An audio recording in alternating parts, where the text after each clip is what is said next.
பாலையா நீங்கள் சொல்லுங்கள். தமிழன் உலகம் முழுமைக்கும் பரவி வாழ்ந்தான்ங்கிறது வரலாற்று சான்று இருக்குது, நம்ம படிக்கிறோம். நமது பாட்டன் அருள்மொழி சோழனும் அவனுடைய மகன் ராஜேந்திர சோழனும் உலகத்தில் 3வது பெரிய வல்லரசை நிறுவினார்கள் என்று நாம் படிக்கிறோம். மலேசியாலெல்லாம் நம்ம போய் இன்னைக்கு கடாரம்ங்கிற இடத்துல நமது பாட்டன் கால் வச்சான்னு சொன்னோம். அந்த இடத்தை நாளெல்லாம் நான் கூட சென்று பார்த்துருக்கேன். எப்படி பல இடங்களுக்கான சான்றுகள், நம்ம வாழ்ந்தது, நம்ம முன்னோர்கள் இருந்ததுக்கு சான்றுகள் கண்டுபிடிக்கப்பட்டிருக்கு. பல்வேறு இது திட்டமிட்டு மறைக்கப்பட்டிருக்குது. அதை நீங்கள் எப்படி பார்க்குறீங்க? ஒரு ஆய்வறிஞரா, அது குறிப்பாக கடலியல் ஆய்வறிஞரா நீங்கள் இருக்கிறீங்க. கடலை வேலியாக கொண்ட இந்த தமிழ் நிலம், இதில் வாழ்ந்த மக்களை நம்ம வெறும் பல்லவர், சேர, சோழ, பாண்டிய இந்த கடல் ஆதிக்கத்தை வச்சு நம்ம சொல்ல முடியாது. ஆஸ்திரேலியாவுக்கு போன பழங்குடிகள் காலம், மெக்சிகோவுக்கு போன பழங்குடிகள் காலம், ஆப்பிரிக்காவுக்கு போன பழங்குடிகள் காலம் சொல்லிட்டு 40,000 வருஷம் முன்னாடி எப்படி போனாங்கிறத பார்க்க வேண்டிய சூழல் வந்திருக்கு. ஏன்னா 40,000 வருஷம் முன்னாடி கடல்ல போயிருந்தா மட்டுமே 2000 வருஷம் முன்னாடி பாண்டியர்கள் கிரேக்கத்தை அரசாண்டதையும், சீனாவில் 5 ஊர் பாண்டியன் பேர்ல இருந்ததையும், ஆயின்ற மக்களுடைய அந்த தாக்கம் உலக நாடுக்கு முழுக்க இருக்கிறது நம்ம உறுதி செய்யலாம். ஏன்னா இந்த கடல் நீரோட்டத்தின் வழியா இந்த பூமி சுழற்சியில நம்ம இருக்கக்கூடிய இடம், கடலை வேலியாக கொண்ட இந்த நிலம், இந்த நிலத்திலிருந்து மக்கள் இங்கே 17 லட்சம் வருஷம் முன்னாடி மக்கள் வாழ்ந்ததுக்கான தரவுகள் நமக்கு அதிரம்பாக்கம் எக்ஸ்கவேஷன்ல கிடைச்சிருக்கு. ஒரு 1000-2000 வருஷம் இல்லை, 17 லட்சம் வருஷம் முன்னாடியிருந்தே இந்த நிலத்துல மக்கள் வாழ்ந்துட்டு இருக்காங்க. இந்த மக்கள் கடல் வழியா உலகம் முழுக்கும் போயிருக்காங்க. இது என்னன்னா, நமக்கு 2000 வருட வரலாறு, 1000 வருட வரலாறு தான் பேசுறோம். ஆனா உண்மையிலேயே நம்ம தொல் பழங்கற்கால மக்கள் எப்படி இந்த வழியா போனாங்கன்றதுக்கு இன்னைக்கு என்னுடைய ஆய்வுல நான் ஆமைகள் நீரோட்டத்தை அடிப்படையா வச்சு கடல் நீரோட்டம் வழியா எப்படி போனாங்கன்னு பார்த்துட்டு இருக்கேன். 15,000 தமிழ் ஊர் பெயர்கள் உலகம் முழுக்க இருக்கு. ஒரு ஊர் பேர் கிடையாது, 15,000 ஊர் பேர்.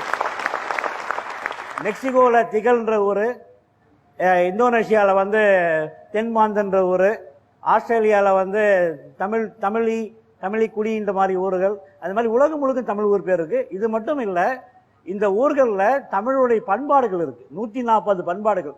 ஆடு விரட்டுறது, சேவல் விரட்டுறது, காளையை விரட்டுறது, அந்த மாதிரி பல்லாங்குழி ஆடுறது மாதிரி 140 பண்பாடுகள் இருக்கு. இதை நம்ம ஒரு 1000-2000 வருட தமிழர் வரலாறு சொல்ல முடியாது. அதனால தான் தமிழர்களுக்கு எந்த சிக்கல் வந்தாலும் மீண்டும் மீண்டும் எழுந்துக்கிறாங்க. இப்ப யூதர்களை பத்தி பேசுறோம், அந்த யூதர்களுக்கு இணையா தமிழர்களையும் பேசணும்.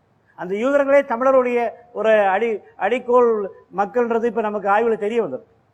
உலகத்தில் இருக்கக்கூடிய போராடக்கூடிய அத்தனை இனங்களும் தமிழ் இனத்துடைய அடித்தளத்திலிருந்து தான் உருவாயிருக்கின்றது நமக்கு தெரியுது.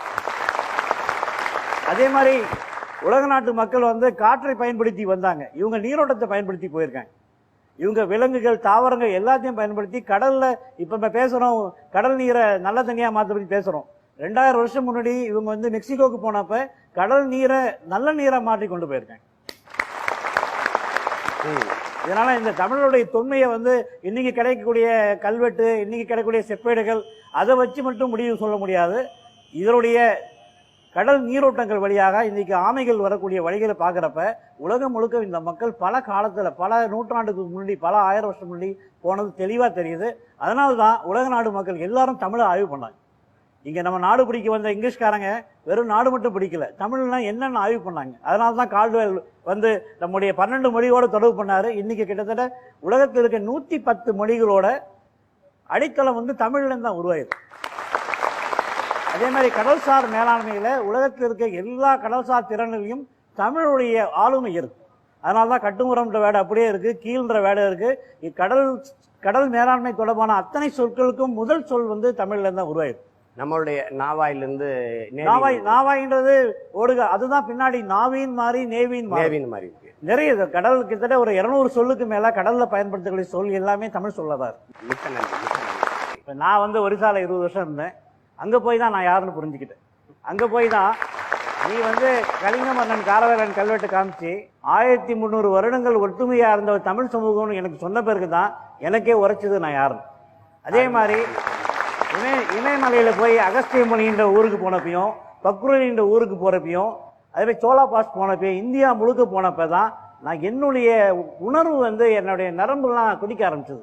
ஏன்னா நான் யார் பாக்குறப்ப 2000 வருஷம் முன்னாடியே நம்ம உலகம் முழுக்க போயிட்டு வந்தவங்க. எல்லா நாடுகளும் நம்முடைய தரவு இன்னைக்கு பாத்தீங்கன்னா செங்கடல்ல தரவு இருக்கு, பாரசீக வளைகுடா தரவுல இருக்கு, ஆஸ்திரேலியால நம்ம தரவு இருக்கு. ஆஸ்திரேலியால பாத்தீங்கன்னா ரொம்ப அழகா இருக்கு. 40,000 வருஷம் முன்னாடி ஆஸ்திரேலியா நடுவு பகுதியில அஞ்ஞான்னு சொல்லக்கூடிய ஒரு தாயை குறிக்கக்கூடிய சொல்லு இருக்கு.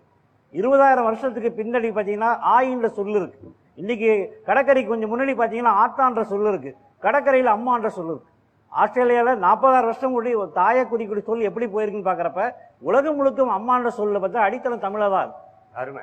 அதே சமயத்தில் மிக முக்கியமான விஷயம் என்னன்னா, இதை எல்லாம் சொன்னதுக்கு காரணம் நம்ம படிக்கக்கூடிய ஆங்கிலேயர்கள் பார்த்த தமிழர்களே கிடையாது. ஆங்கிலேயர் பார்த்த தமிழர்கள் ஒரு தெலுங்குக்காரனாகவும் மராத்திக்காரனாகவும் அவன் வந்து கன்னடக்காரனாக தான் பார்த்தாங்க. உண்மையிலே ஆங்கிலேயக்காரர்கள் பார்த்த தமிழர்கள் யாராக இருந்தாலும் அன்னைக்கு கூலி வேலை செய்கிற தமிழர்கள் தான் இருந்தாங்க.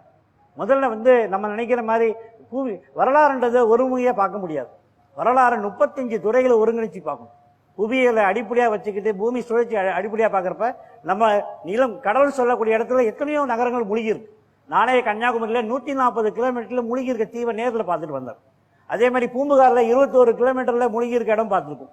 அண்மையில் பாண்டிச்சேரியில் 16 கிலோமீட்டருக்கு உள்ள கடலில் 40 மீட்டர் ஆழத்தில் 2 கிலோமீட்டர் நீளமுள்ள மதில் சுவர், உலகத்திலே முதல் கட்டடக்கலை தமிழர் கட்டடக்கலைன்றதுக்கு நமக்கு அடையாளம் கிடைச்சிருக்கு. அதே மாதிரி மண்ணுக்குள்ள புதையுண்ட பல இடிபாடுகள் கிடைச்சிருக்கு. ராமநாதபுரத்தில் அத்தியூர் இடத்துல மண்ணுக்குள்ள முழுமையான நகரம் மூழ்கிது. இதெல்லாம் டெக்னாலஜி வச்சு ஒன்று செய்யறோம். இளைஞர்கள் எல்லாரும் எழுந்தாங்கன்னா அடுத்த 10 வருஷத்துல உலக மக்கள் தன்னுடைய தேடலுக்கு இங்கதான் வந்தாகும். ஏன்னா இந்த இடம் வந்து இன்னைக்கு வந்து பாத்தீங்கன்னா சந்திரன்ல இருக்கக்கூடிய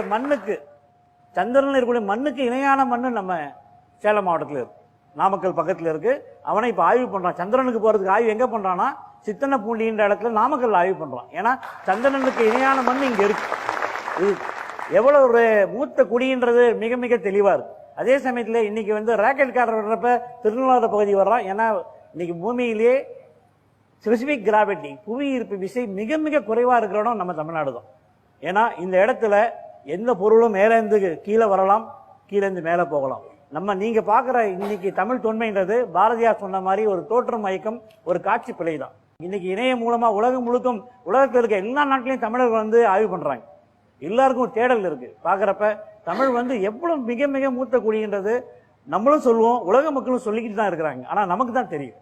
இளைஞர்கள் எல்லாருமே தான் யாருன்னு முதல்ல தெரிஞ்சுக்கிட்டா, தன்னுடைய தாய்மொழி என்னன்னு தெரிஞ்சுக்கிட்டீங்கன்னா, இன்னைக்கு கூட பாருங்க தமிழை வந்து வெளியில பேசுறவங்க வீட்டுல வந்து வேற மொழி தான் பேசுறாங்க. தமிழை தாய்மொழியா வச்சுக்கிட்டு இருக்கிறவங்க வெளியே தெரியவே மாட்டாங்க. அவங்க எல்லாம் வெளிநாட்டுக்கு வேலைக்கு போயிடுறாங்க.